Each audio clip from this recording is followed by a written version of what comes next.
Bonjour à tous, nouvelle vidéo sur Cheat Engine pour ne pas changer. Aujourd'hui, nous étudierons les deux tutoriels suivants de la série. Je donnerai également quelques conseils pratiques qui vous seront sûrement utiles.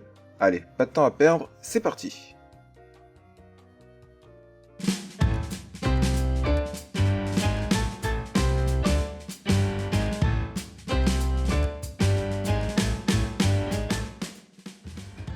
Nous revoici pour continuer les passionnants tutoriels qui nous manquaient tant.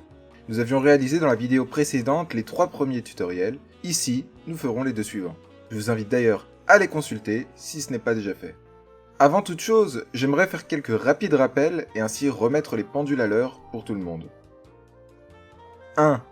La majorité des applications Windows utilisent des variables de type 4 bytes, c'est donc ce qu'on sera tenté de chercher en premier si le type nous est inconnu. 2. Ne pas oublier d'appuyer sur le bouton New Scan lorsque nous faisons une nouvelle recherche. Et oui, même à moi ça m'arrive d'oublier de le faire et de perdre un temps précieux dessus. 3. Le nom du processus sur lequel nous sommes en train de travailler est affiché juste ici. 4. Il est possible de faire une recherche sans connaître la valeur de base avec Unknown Initial Value ou encore Value Between si nous avons un intervalle à donner. Voilà, c'était quelques rappels pratiques qui nous seront bien utiles la majorité du temps. Allez, on passe à la pratique.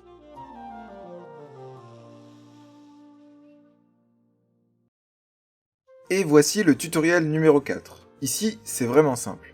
L'énoncé nous présente 2 variables, ici health, donc vie, et ammo. Elles ont toutes deux pour contenu 100.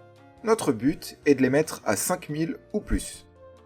On nous demande donc de faire une recherche basique en nous précisant cette fois-ci que les variables n'ont plus le type 4 bytes, mais float et double. Petite précision, ce sont des variables appelées à virgule flottante. Ce type de données permet d'être plus permissif sur le nombre de chiffres après la virgule, mais par contre, il occupe plus d'espace et nécessite plus de puissance de calcul que les types de données basiques. On fait donc notre recherche de manière classique en changeant juste le type recherché. On va commencer avec la variable health en rentrant comme valeur 100 et float en type pour ensuite en modifier le contenu pour 5000. On fait la même chose après un nouveau scan pour l'armure. On entre 100 et double en type dans les paramètres de recherche pour ensuite remplacer tout ça par 5000. Trop facile, non? Allez, on continue. Et tutoriel numéro 5. Cette fois-ci, on va attaquer une partie plus complexe que d'habitude, alors accrochez-vous, on commence. L'énoncé nous dit quelque chose de pertinent.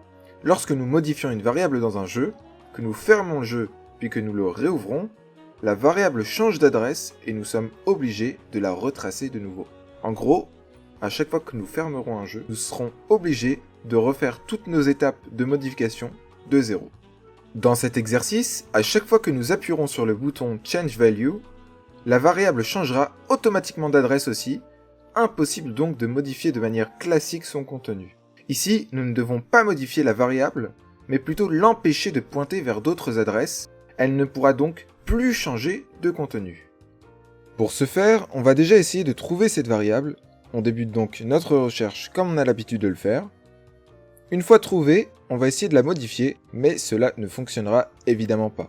Bon, on le savait en même temps. Dès que nous appuierons sur Change Value, la variable va pointer vers une autre adresse. Pour l'en empêcher, on va la geler. On fait un clic droit sur l'adresse en question, puis sur Find Out what writes to this address, pour découvrir qui écrit à cette adresse, littéralement. Pour l'instant, on peut voir qu'il n'y a rien. La boîte aux lettres est totalement vide. Mais une fois que nous aurons cliqué sur Change Value, nous pourrons prendre en flagrant délit ce changement d'adresse qui nous dérange. Je ne rentrerai pas trop dans les détails, mais on peut voir ici que la commande mauve est utilisée lorsque nous pressons sur le bouton. Elle permet de copier le contenu d'une variable dans la variable de base. Mais nous ne voulons pas ça. Si notre variable s'amuse à copier tout ce qu'elle voit, on ne pourra jamais passer à la suite. Pour l'empêcher d'effectuer cette commande, on fera un simple clic droit, puis Replace with code that do nothing. Donc, littéralement, remplacer avec du code qui ne fait rien. On clique sur Stop, puis sur Close. On ferme donc la fenêtre Et là, magie. La valeur est maintenant gelée et nous pouvons enfin passer à la suite.